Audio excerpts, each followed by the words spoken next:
Welcome to the Wayne Bennett podcast, celebrating West Virginia's people, places, and the culture of Southern Appalachia. Now here's your host, Wayne Bennett. Welcome to the Easy Come, Easy Go podcast.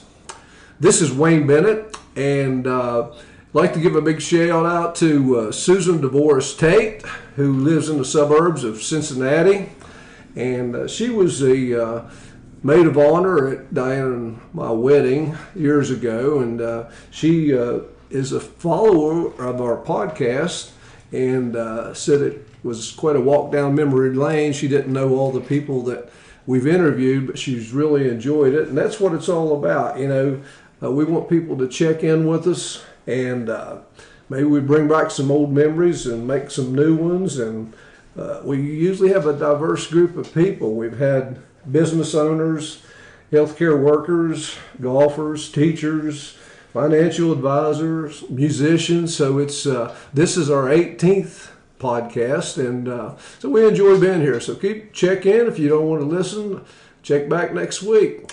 Today our special guest is a business owner, a philanthropist, a world-class runner, and a elite golfer, Ryan Neal. Glad to have you, Ryan. Well, it's an honor to be here, honor to be a guest. I don't know about the elite runner. I kind of lag behind in those races when I see you out there at the turkey run for the YMCA, but hey, I still feel good going out there and doing it. So good to be here, Wayne. Good to be here. Well, tell us about Ryan Neal. You grew up in Beckley. Grew up in Beckley, went to Mascot Elementary, Park, junior high. I don't know if you remember, but you know you were, of course, the wrestling coach at Park, and I did wrestle ninth grade. I think I was JV behind Moose Honecker, so I didn't get to start or anything like that. But you know, then went to Woodrow. But yeah, first time I met you, were you a teacher at Park? I don't remember you being a teacher. I was a teacher, but I think when you were there, I was teaching 7th grade. I never had you in class. I had your brother wrestled too, didn't he? No, he didn't. Aaron did not wrestle. Well, I must have had Aaron in class then. I'm not sure, but. Yeah, you came along on the wrestling when we had a lot of studs around at that time, and the practices were interesting because we had our B team was better than most of the A teams that we wrestled. So well, I do remember, you know, I got a lot of good memories of that. What made me go out in ninth grade, I don't remember, but just having so many friends on the team, guys I was friends with all through high school. Did you play any other sports when you were a kid? I played baseball. And then I wrestled 1 year at Woodrow too. But man, yeah, we were good. I was thinking about this the other day. That ninth grade team with guys like Kevin Archie and Scott West and Zuki and Gary Thompson and the Bucklands, and I mean you talk about a cast of characters. But even the practices were fun. I mean, that's one thing I remember about it. You know, going to the tournaments was always fun because I'm not 100% sure, but I believe we won every tournament that we were in that year. Yeah, if you'll remember, that football team was undefeated when you were in the 8th grade, mm-hmm. and then I think they lost one game when you were in the 9th grade. Then they were undefeated again, I think, the next year, or something like that. But there was a good crew of athletes at that time. Now, after you played baseball. Who was in Little League? Played Little League all through Babe Ruth, and who were some of your coaches in Little League in Babe Ruth? Oh, my dad was the coach most years. If you played All Stars, you played for Jared Canterbury, and but mostly my dad. My dad was our coach when I played for the Charlies, and I still see guys today. I still see guys on that Charlies team from 3 years ago, or from that 3 years you played, 8, 9, and 10. But I think my dad was pretty much my coach every year. Now your dad, he and my wife Diane, they were in the same grade, class of 1971, I think. Yes. And I think they had some classes together in junior high. And your dad ran a bicycle shop for a while, didn't he? In Beckley? He ran the bicycle store. He ran Miniman Press. He had an outfitters company before, and then he ended up working for CSE, selling mine equipment and supplies for, I think he worked there about 25 years before we retired. Did you ever have to work the bicycle shop? Oh, yeah, man. Summertime, it was either that or mow grass. I don't know which I liked more. The mowing grass part, I did that for several summers, but then worked at the bicycle store for probably about 2 or 3 summers while I was up at WU. I'd come in and work there. So you graduated in 1990 in high school? Graduated in 1990, yeah, with John Bennett's wife, Rhonda, of course, you know. So, and the funny thing is that I'll get a little plug in on this, is that I'm on the committee. I was on the committee last year for our 30-year reunion. And then we met several times, and then with COVID, we just had to cancel. So the fact that you're having the Gibo on June 26th, and one of my best friends in the world, Bug, David Reed, who's out in Kansas, he texted me last week and said he was going to be in that same weekend. Oh, wow. So my wheels start turning. So I texted Becky Brewer, who was kind of in charge of the committee last year, and I was like, Becky, you know what? I said, I know some people's going to be in town for this Gibo golf tournament. And I said, and Bug just happens to be coming in from Kansas for the first time in 2 years. It's the first time he'll be in Beckley in 2 years, Bug. So I texted her, I said, do you have any interest in trying to throw together like a high school, a 30-year makeup, second chance high school reunion? You guys had to cancel last year. We had to cancel last year because of COVID. And she texted me back in about 5 seconds and was like, absolutely. She said, let's do it. So we are going to have what Becky calls a second chance reunion at Calacino's Saturday, June 26th, after the Gibo from 5 to 7. There's no RSVP. There's no cover charge. We will provide the food. We got the back deck reserved. And hopefully, you know, we get 50, 75, or 100 people from our class to show up on that thing on Saturday. So you don't really know how many's going to show up. How do you just eat till when the food runs out, it runs out? Or Well, when I reserved it with Jeff at Calacino's, I told him, I was like, listen, I said, he's got us reserved for 2 hours from 5 to 7. And we talked about it. We don't know if there's going to be 30 people there. We don't know if there's going to be 100 people there. But what we told him we would do is just every half hour order more food as needed. So yeah, I'm looking forward. So Saturday's going to be June 26th is going to be of course with your Gibo golf tournament. You know, John Bennett in and my buddy Jimmy Lilly coming in and. So you guys are going to have a big weekend then. That'll be a big weekend. That's great.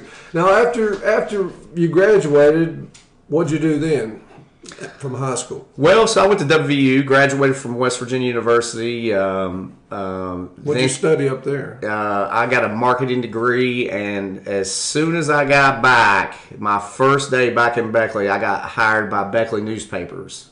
I had interned there the summer before.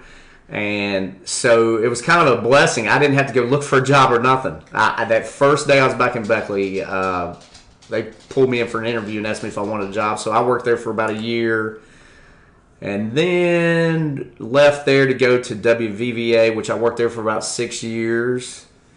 And then moved to Roanoke, Virginia, and lived in Roanoke for about 14 years. And it wasn't until maybe about 8 years ago that I moved back to Beckley. What'd you do in Roanoke? Probably best job I ever had. I ran a billboard company. They were based out of Colorado, and I managed about 250, I think it's 270 billboards, like throughout Roanoke and about 12 surrounding counties. And it was great because you got to meet, me being, from West Virginia and then moving to Roanoke. I mean, it was an awesome job. I got to meet so many business owners and so many people, in the New River Valley and Roanoke. And when I moved there, I didn't think I'd really like it. I was kind of dreading. I was not looking forward to moving to Roanoke. I got married. My wife at the time was a news anchor, and she was at VVA as well. So she got hired on at a bigger TV station in Roanoke, a bigger TV market. So, of course, I went, and, I was not looking forward to moving to Roanoke. I did not want to go, but Man, I was there about a month and loved it. I got as many good friends in Roanoke now. Going golf trips with some of these guys still. Some of these guys come in and play in our tournaments. So it was a great time. I really enjoyed living in Roanoke. It's an awesome town. You play quite a bit of golf, don't you? I mean, how many times a week do you play on average? Or I should be a lot better than what I am. Because that's about all I do. I'm either working or I like to go out and play golf. I probably play about 50 times a year, 75 times a year. But living up here in West Virginia, I mean, 4 months out of the year, you can't even. Yeah, it's too cold to get out there and hit golf balls. A lot of them are closed anyway. The courses. Yeah. You ever take any southern trips, like Florida during the winter? Or? We go on a golf trip every November. It used to be 12, 16 West Virginia guys. I used to go with Phil Norman and his dad and guys like that, and Dave Cook and them guys put that together. I was going on that trip for many years, and we still do it. But now the funny thing is, we have 16 guys, and it's about 3 or 4 from West Virginia, and 13 or 14 or 12, 13, 14 from Roanoke. So it's a mix of Roanoke, Virginia guys and West Virginia guys. But that's about the only trip I really do out of town. How many years have you been playing in the Gebo golf tournament? So I'm pretty sure I had never played in it before until Ashley Hamrick and I started dating, and obviously that's was Rhonda's best friend. Uh-huh. And so when her and I started dating, which by the way today would have been her 49th birthday. June 4th she'd have been 49. So man, I mean, I love that girl. I loved her, man. She's a great girl. She's sweet, but her and Rhonda were best friends. So. I think that first year, maybe that second year that we started dating is when she was like, listen, she said, John's dad, Wayne, puts the ski bow. And I was like, well, yeah, I've heard about it because Kit Buchanan talks about it all the time. Were you playing at Black Knight or we were playing at Woodhaven, I think was the first year that we played. Okay. And so I think I've been in the Gebo. I think this will probably be about my 8th or 9th year, 10th year maybe in a row in it. Yeah, we had, the history of the tournament started as a bunch of caddies that got together, and then they started bringing sons, grandsons, and friends. Then, of course, a lot of the caddies from the 50s and 60s have gotten older, and a lot of them have passed on or can't even play golf anymore. So we still have a handful, but it's kind of evolved, and we've been at Cool Ridge. They've closed that course down. Went to Black Knight for a year or so, and then we ended up at Woodhaven one year, and then Briar Patch for several years. And all the courses have been good to us, and it's a good bunch of guys. And it's we've got some good golfers, and we've got some bad golfers, and it's a lot of fun. More of a fellowship reunion. Don't stress the competition as much as some do, but it's a good fellowship and a lot of fun, I think. And but then how did you're part owner of the Beef Jerky outlet and several. Where are you located? So we have 4 locations here in southern West Virginia, Princeton, Lewisburg. Lewisburg was the first store that we opened. And I'll tell you what, when W joined the Big 12, I thought it was about the coolest thing. So the first year, I was like, listen, I'm going to go to one away game. So I drive to Waco, Texas. Never been to Texas before in my life. And on the way back outside of Dallas, there was one of these beef jerky stores. So I go in there and I'm like, okay, I got a 16-hour drive back to West Virginia. So I spent like $150. And I don't spend much money, but I was like, I just thought it was the coolest store in the world. So I spent $150 and just kind of, road trip, snacking on the way back. And I get back and I have some up left over. And Troy Stifler, one of my best friends, probably my best friend in the world, grew up playing baseball together and everything else. he looked at that jerky. He said, "Where did you get that at?" I said, "Man, I stopped at some jerky store on the way out in Texas." And he started eating it. He's like, "Man, that's the best jerky I've ever had." And I was like, "Oh yeah, it's good." Well, then we found out that there was one in the Smoky Mountains, Pigeon Forge, Gatlinburg, about 6 months later. So his wheels, it was actually his idea. He was like, "Man, you know what?" So we got the jerky again and whatever else, and started looking into it. He's like, "Man, he said we got to put one of these in West Virginia." And I mean, it was almost like a joke. We were like, "Yeah, right," that kind of thing. I think at the time he was working for the Red Cross, and I was actually working at another billboard company. So we get my brother, Neal, and our other partner, Steve Davis, and the four of us say, "Listen, let's go in and open some of these up in West Virginia." Now, I'm not a hunter. Steve Davis isn't either. My brother is a vegetarian at the time. Wow. But we're thinking like, well, what the heck, So we go down to the Discovery Day down in Tennessee, and them guys weren't sure about letting us put one in West Virginia. They just thought they didn't think it. Is that where they're based? They're based out of the Smoky Mountains, yes. Okay. Those are the original stores. They've been open for about 25, 30 years now. Okay. And all the jerky's made outside of Knoxville, Tennessee, which we've been to the processing plant many times. So we're just thinking halfway, like we're halfway interested, they're halfway interested, and I don't know what tilted the scales to where we actually pulled the trigger and did it. But the one in Lewisburg was super successful. Well, then we bought the Myrtle Beach market.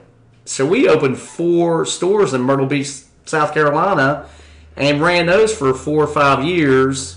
So at one time we had 8 stores. Now we ended up selling the ones in Myrtle Beach a couple years ago. If you can believe it or not, we got tired of going to Myrtle Beach. If you can believe that. Now we kick ourselves. Troy and I kick ourselves all the time for selling those stores off. But then the deal was if we sold the Myrtle Beach stores that we would buy Aaron and Steve out. So now it's just Troy and I that have the beef jerky. But yeah, it was just a crazy. So you have one in Lewisburg, Princeton, Beckley, and Charleston. Yeah, and we're still looking. COVID kind of messed us up last year. We still want to. Troy and I still want to open up about 4 more in the state of West Virginia. We own the rights to the whole state. So we'd love to put one up toward Parkersburg, one up toward Morgantown, maybe even Martinsburg. So we're still looking to expand. Just COVID last year kind of threw everything off a little bit. Well, now does the company have a policy, or will they let other people kind of intervene on you with the same outlet? Or so Troy and I own the rights to the entire state of West Virginia. They will not let anybody else open one up. I think there's 91 stores. They only want to expand to about 100, 110. They're not wanting to get much bigger than they are. But if Troy and I wanted to open up a couple more stores in West Virginia, they'd certainly let us. You guys have all kinds of exotic. You got wild boar jerky, you got crawfish jerky, you got crocodile jerky. What's the most exotic one you got? Yeah, probably the most off the wall is probably kangaroo. And I'm still amazed when people, kids come in there and buy this fresh smoked kangaroo. It's just funny to see that. But I guess, the funny thing is, too, is working these stores for 7 years, you get asked if we have rattlesnake jerky, possum jerky, it's like... So there's still a lot more exotic stuff, or I don't know about exotic, but a lot more animals that you could think of that would be kind of neat to have. Vegan jerky. We carry vegan jerky. It's not a huge seller, but, you just get so many people in the stores that are traveling. Sometimes a group comes in and just like my brother, a group of us go golfing, but you got one vegetarian in the group, so it's kind of neat to carry that, but it's not one of our. What about the Bloody Mary jerky? What is that? I tell you what, Wayne, I'm not kidding you. They've been making that Bloody Mary jerky for we have about 40 some flavors. Bloody Mary was like under the radar, not that popular, and I don't know what has happened in the last year. That it has skyrocketed. It's amazing the people that come in and ask specifically, man, where's that Bloody Mary jerky? And sometimes, we get it shipped in fresh each week. Sometimes you run out of flavors. Do you eat that when you're hungover? I guess. I don't know what. Its popularity for whatever reason, the last year, it has become one of our top sellers. It's just, and it's just so unique tasting from, a lot of the other ones kind of taste a little bit the same. But man, Bloody Mary is in a class all by itself. I'll tell you one cool thing too is that like I said, we have about 40 some different flavors, but something that's neat. Just in the last couple weeks, we've picked up 14 new flavors. So people's been coming in for years. You got your loyalty members and it's a good mix of locals, but most of the people coming to our store are from out of state. If I go up there and work Harper Road today, you get people from California, that are just traveling through the state of West Virginia, kind of like I was doing in Texas, and stopping, buy a bunch of bags of jerky. But now, are you still you open a store up some during the season, Christmas season at the Crossroads Mall? You still going to do that, or since you got the Beckley store? If we've been lucky that same spot, pretty much at Center Court at the mall, has been vacant, and it's a smaller store. I think that's why they have trouble renting it. It's got two entrances. It's just a smaller. It's one of the. It has to be one of the smallest spaces out there. But it's perfect for Troy and I. So, yeah, we've done it 5 years in a row, and I'll probably go see them about July or August and try to secure that again for November, December. So, yeah, hopefully we'll be there a 6th year, yeah. Well, that's great for you guys. Now, so here you are. You're helping plan a class reunion. You're running a business. You're playing golf.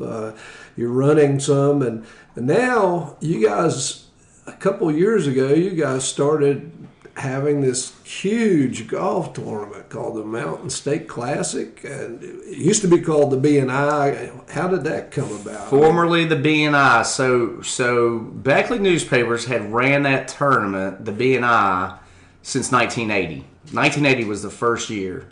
So, what is that? 36. I think they ran it 36 years. So the last year the Beckley newspapers ran it, I was on the committee. Now, to be fair, Beckley newspapers, the people that were in charge of it, Pat Hanna used to do a great job. Him and his wife, it was super organized. They did a great job. It was just like a reunion, kind of like your Gibo. You get people that maybe grew up in West Virginia, but some of them moved out of town, like Ricky Briner or Jimmy Lilly. But they'd come. It was like a reunion. They'd play in this thing every year. I think we had played in the B&I at least 15 or 20 years in a row. So the last year Beckley newspapers ran it, I'm on the committee with Mike Mays and Jeff Miller from United Bank at the time. And we tweaked some things. David Hunter and Sherry Hunter were in charge of it. We tweaked a few things, and it was a success.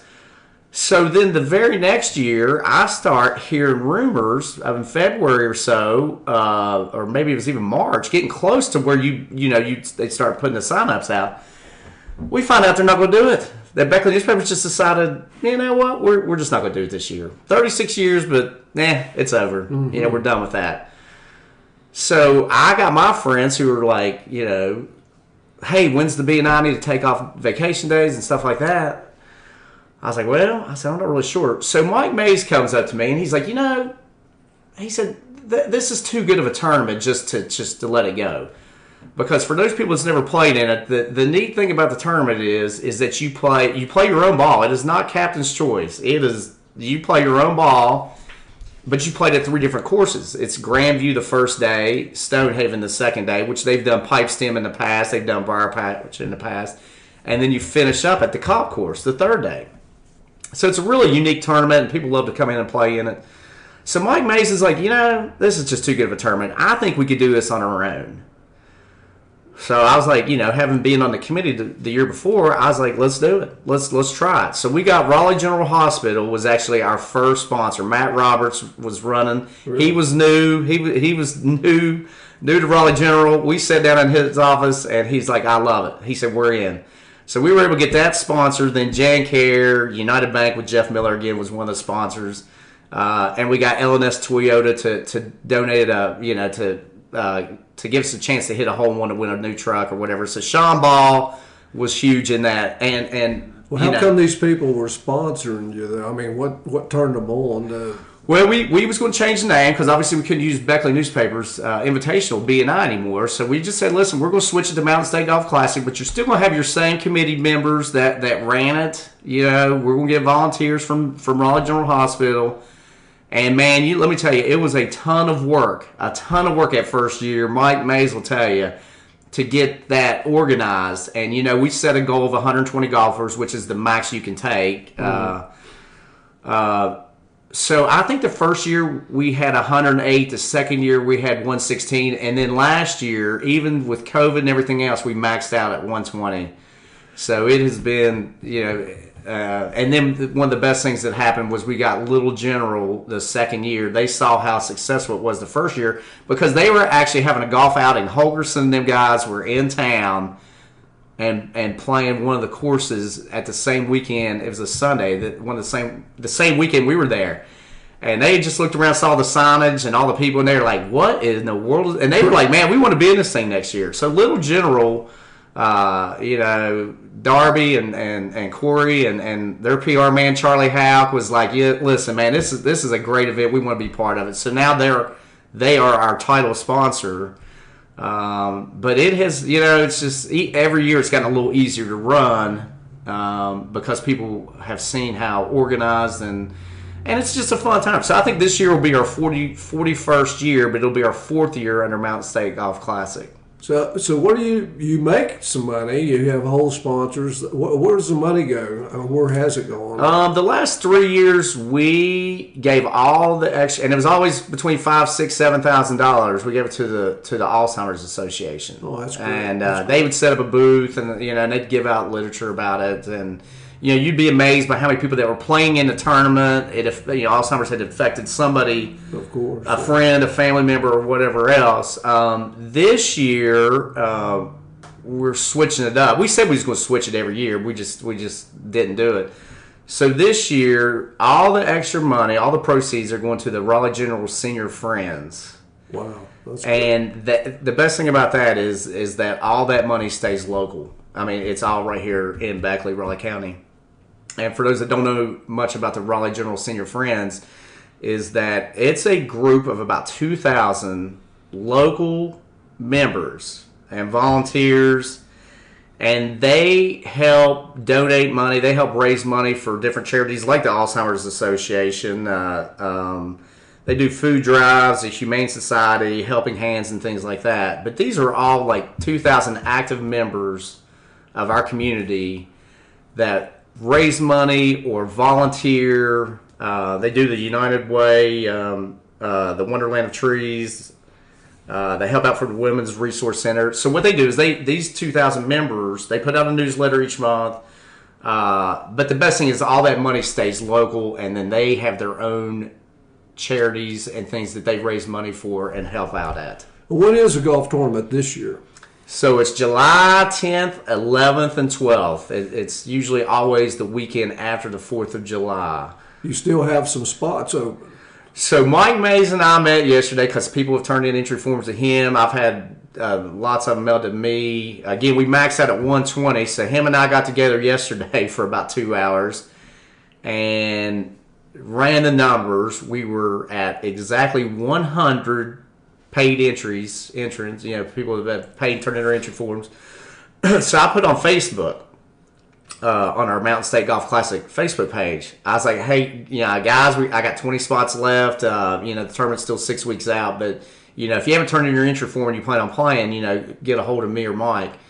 So that's how, if somebody hasn't got a form, they could go on Facebook and get in touch with you. Yeah, they can call or email or I had two guys after I sent that message out. I had one guy call me within 45 seconds, like, man, panicking. Hey man, we're playing.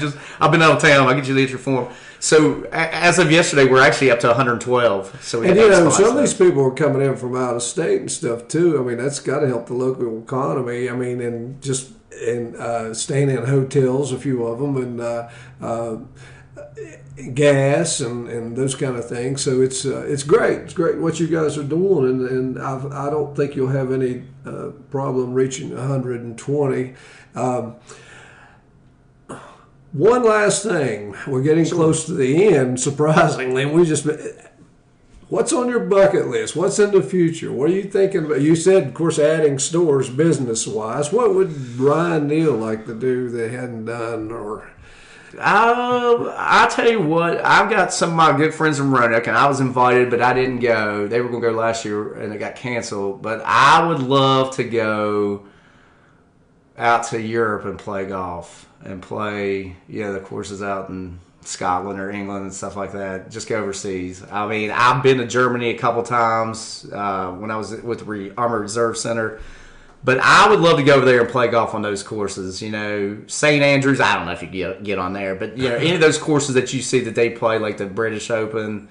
Don't have a lot of trees, but they got deep traps and stuff, man, or something else. But, Ryan, man, I tell you what, time flew. You're going to have to come back sometime and talk. Anytime you want. We got a lot of stuff we can talk about, and glad to have you. And those people out there listening, if you want to get in touch with me, awbennett50, that's 50@gmail.com, and we're glad to hear from you. Everybody's got a story. We'd love to have you on here if you want to be on here. And until next time, remember, if you ain't dead yet, you ain't done yet, and God bless you.